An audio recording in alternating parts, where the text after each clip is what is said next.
ভাগের বিভিন্ন আমরা জানি যে ভাগের কয়টা অংশ সবাই জানি না? জি স্যার। তারপরে এটা ভাগ করলাম 5 দিয়ে 3 × 36 5 দিয়ে 36 কে ভাগ করলাম। আচ্ছা 5 দিয়ে 36 কে ভাগ করলে কত হয়? 5 একে 5 5 দুগুণে 10 আচ্ছা 30 5 সাথে 35 5 সাথে 40 ও 5 সাথে 35 6 থেকে 7 দিলে বেশি হবে তাহলে 5 সাথে 3 + 5 35 এখন বিয়োগ করব বিয়োগ করে দিলে হচ্ছে 1 এখন আমাদের আজকের মূল যে জিনিসটা আমরা ভাগের বিভিন্ন অংশগুলো নাম জানবো তাহলে ভাগের অর্থাৎ আমরা যে সংখ্যাটা ভাগ করলাম এর নাম হচ্ছে কি ভাজ্য ভাজক এর নাম কি ভাজক যে সংখ্যাটা দিয়ে ভাগ করলাম তার নাম কি ভাজক যে সংখ্যা দিয়ে ভাগ করলাম তার নাম কি ভাজক আচ্ছা কাকে ভাগ করলাম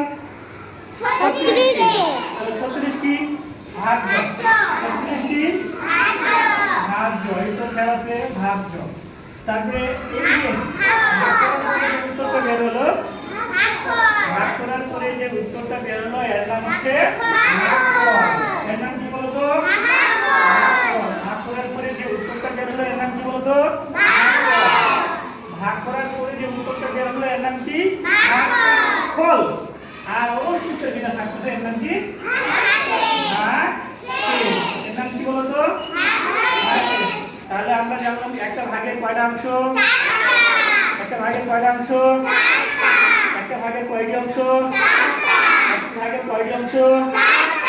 প্রথমটার নাম কি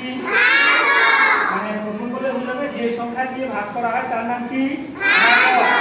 যে সংখ্যা দিয়ে ভাগ করা হয় তার নাম কি যাকে ভাগ করলাম তার নাম কি ভাগ করার পরে যে ফলাফলটা হলো আর অবশেষে যেটা থাকলো ভাগশেষ শূন্য থাকতে পারে যদি এখানে 5 থাকতো তাহলে ভাগশেষ শূন্য হইতে পারতো তাহলে ভাগশেষ শূন্য হতে পারে তাহলে ভাগের কয়টা অংশ বুঝতে পারছেন